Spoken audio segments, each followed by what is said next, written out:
बिस्मिल्लाहिर्रहमानिर्रहीम। सॉफ्टाक टीवी के साथ रहील मुआविया आपकी खिदमत में हाज़िर हूँ। आज हम मौजूद हैं सूबाई इलेक्शन कमीशन के ऑफिस लाहौर में, जहाँ पे पीटीआई ने आज एहतजाज करना था मोहसिन नकवी साहब के वज़ीर आला बनने के फ़ैसले पर, लेकिन पीटीआई ने किसी वजह पे ये एहतजाज मौखर कर दिया है। हमारे साथ औसाफ के ब्यूरो चीफ लाहौर फैसल दुरानी साहब मौजूद हैं, इनसे बात करते हैं। जी अस्सलाम वालेकुम। जी वालेकुम अस्सलाम। सर, क्या कहना चाहेंगे कि मोहसिन नकवी साहब की तकर्री इतनी है काबिल एतराज़ के पीटीआई जिस पे एहतजाज करना चाह रही है? देखें जी, किसी भी सियासी जमात को इस बात का हक़ है कि वो अपने एहसासात, अपने जज्बात जो है उसका इजहार करे। अब आप किसी के जज्बात से, किसी के एहसासात से उसको रोक तो नहीं सकते। जहाँ तक तो मोहसिन नकवी साहब की बात है तो ये बड़ी क्लियर बात है कि आप देखें कि आपके पंजाब में हसन अस्करी साहब जर्नलिस्ट थे, वो वज़ीर आला पंजाब रहे। नजम सेठी साहब जो थे वो जर्नलिस्ट थे, वो वज़ीर आला पंजाब रहे। और ये मोहसिन नकवी साहब तीसरे जो है ना सहाफ़ी हैं जो कि वज़ीर आला बने। इसके अलावा अगर आप देखें तो इसके अलावा भी हमारे 3 जर्नलिस्ट जो है ना वो मुख्तलिफ़ औक़ात में जो है ना वो वज़ीर इंफॉर्मेशन भी रहे हैं। तो मैं समझता हूँ कि ये जो एतराज़ है किसी भी सियासी जमात का वो नहीं होना चाहिए। इसके अलावा CNN एक बहुत बड़ा अदारा है, वो वहाँ पर एज ए इंटर्नी जो है अमेरिका में काम करते रहे और उनकी काबिलियत और उनकी सलाहियतों को देखते हुए आप ये देखेंगे उनको कंट्री हेड बनाया गया। अब अगर वो पाकिस्तान में आके कंट्री हेड बने तो उस लड़के ने, आप यंग हैं माशाल्लाह, अगर आप आज हिम्मत कर रहे हैं, मेहनत कर रहे हैं, तो कल अल्लाह ताला की ज़ात आपको अगर कोई बड़ा ओहदा देती है तो मुझे उस पर जो है ना रश्क करना चाहिए, लेकिन मुझे ये नहीं करना चाहिए कि आप वो क्यों बने। ये सब देने वाली ज़ात अल्लाह पाक की है। मोहसिन नकवी इस काबिल हैं कि उनको ये ओहदा दिया जाए। और मेरा ख्याल है कि मोहसिन नकवी साहब जो हैं वो बेहतरीन इलेक्शन करवाएंगे और मुनसफ़ाना इलेक्शन होंगे। अगर कोई सियासी जमात अपने मखसूस मकासद के लिए कोई बात करती है तो उस पर मैं कुछ नहीं कह सकता।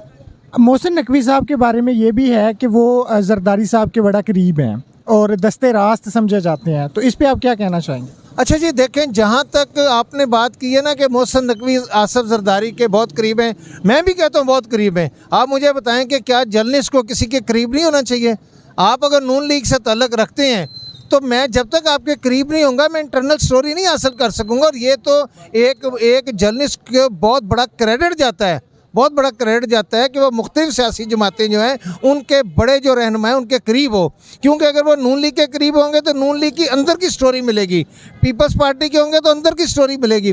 तो मैं समझता हूँ कि ये बहुत बड़ा क्रेडिट है मोहसिन नकवी साहब को कि वो मुख्तलिफ जगहों पर और मुख्तलिफ मकामात पर मुख्तलिफ सियासतदानों के करीब हैं। उससे वो कम अज़ कम स्टोरी जो है ना वो अच्छी ब्रेक करते हैं।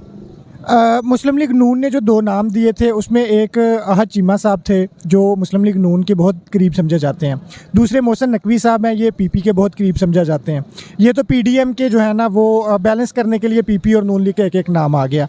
दूसरी तरफ से पीटीआई की तरफ से भी जो नाम दिए गए थे, अब वो ना तो वज़ीर आला साहब और ना हमजा शहबाज शरीफ साहब उसको एक नाम पे इत्तेफाक कर सके, ना उसके बाद कमेटी एक नाम पे इत्तेफाक कर सकी। फिर इलेक्शन कमीशन पे आइनी जो तौर पे उनके ज़िम्मे फ़ैसला आया, वो इन्होंने फिर फ़ैसला कर दिया।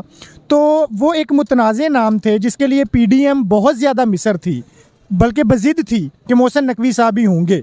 फिर इलेक्शन कमीशन का वो वही फ़ैसला करना कि जो पीडीएम चाहती है, क्या ये इलेक्शन कमीशन की गैर जानबदारी को मशकूक नहीं बनाता? अच्छा, apart from everything I am telling you this thing कि आप ये देखेंगे जो तहरीक इंसाफ यानी हुकूमती इत्तेहाद ने चौधरी परवेज़ इलाही साहब ने नाम दिए थे, उसमें पहला नाम था नासिर खोसा का। नासिर खोसा साहब की शोहरत जो है वो इंतहाई अच्छी है, लेकिन उन्होंने माजरत कर ली। उसके बाद दूसरा नाम दिया उन्होंने अहमद नवाज़ सुखेरा साहब का। अहमद नवाज़ सुखेरा साहब जो वो ग्रेड 22 के ऑफिसर हैं और इस वक्त वो बाकायदा तौर पे मुलाजमत में हैं। तो उन्होंने भी इस हवाले से जो है ये बाद में टेक्निकली ग्राउंड पे उन्होंने आउट हो जाना था। अब ये 2 नाम ऐसे थे जो कि फिर तीसरा उन्होंने नाम दिया था नसीर खान साहब का। अच्छा, नसीर खान साहब की ड्यूल नेशनैलिटी है और उनके ऊपर भी कल कोई इतराज़ हो रहा था। बाकी रह जाते थे पीडीएम की जानब से 2 नाम, एक नाम रह गया अहद चीमा का और एक मोहसिन नकवी का।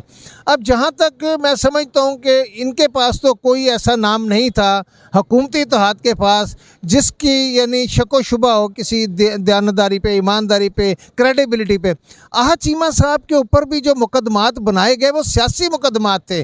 अगर आप देखें तो मैं अहद चीमा साहब को कम से कम 20 साल से जानता हूँ। अहद चीमा साहब एक इंतहाई डेडिकेटेड, इंतहाई प्रोफेशनल ऑफिसर हैं। आप ये देखें कि वो ये अहद चीमा ही हैं जो कि जिन्होंने ये मेट्रो ट्रेन बनाई, अहद चीमा है जिन्होंने रिकॉर्ड वक्त में लाहौर में पुल बनवाए बतौर अपना सेक्रेटरी। और उसके बाद देखें जब वो एजुकेशन में सेक्रेटरी लगे तो उस वक्त उन्होंने एजुकेशन में इनकलाबी तब्दीलियाँ लेके आए। अगर वो डीजी एलडीए लगे तो एलडीए में काम किए। अगर आप देखें मेरा अगर तल्लक आपके साथ बहुत अच्छा है और आपके दौर में कोई काम हुआ जिस पे अपोजिशन को इतराज़ है तो वो आप इतराज़ किसी का रोक तो नहीं सकते, कह तो नहीं सकते। लेकिन बात ये कि मैं समझता हूँ कि अहद चीमा का नाम बहुत अच्छा था, बहुत सूटेबल थे अहद चीमा साहब। और अहद चीमा साहब भी अगर वज़ीर आला बन जाते तो मैं समझता हूँ कि उनमें वो तमाम क्वालिटीज़ थी, एडमिनिस्ट्रेटिव क्वालिटीज़ थी जिसकी वजह से जो है शहबाज शरीफ साहब जो हैं वो अहद चीमा को बहुत पसंद करते थे। और अहद चीमा साहब का अगर इंतखाब हो जाता तो वो भी बहुत अच्छा था। अगर मोहसिन नकवी का इंतखाब हुआ है निगरान वज़ीर आला के लिए तो मैं समझता हूँ ये दोनों बेस्ट चॉइस थे। और मेरी ये दुआ है कि अल्लाह ताला की ज़ात जो है वो आइंदा आने वाले दिनों में हमारे मुल्क जो है ना उसके लिए बेहतरी करे और आइंदा जो इलेक्शन हो मुनसफाना हो ताकि लोगों को पता चले कि वाकई वो लोग जो कि वोट के ज़ोर पर आए, इस्टेब्लिशमेंट के ज़ोर पे नहीं या किसी और चीज़ के ज़ोर पे नहीं आए।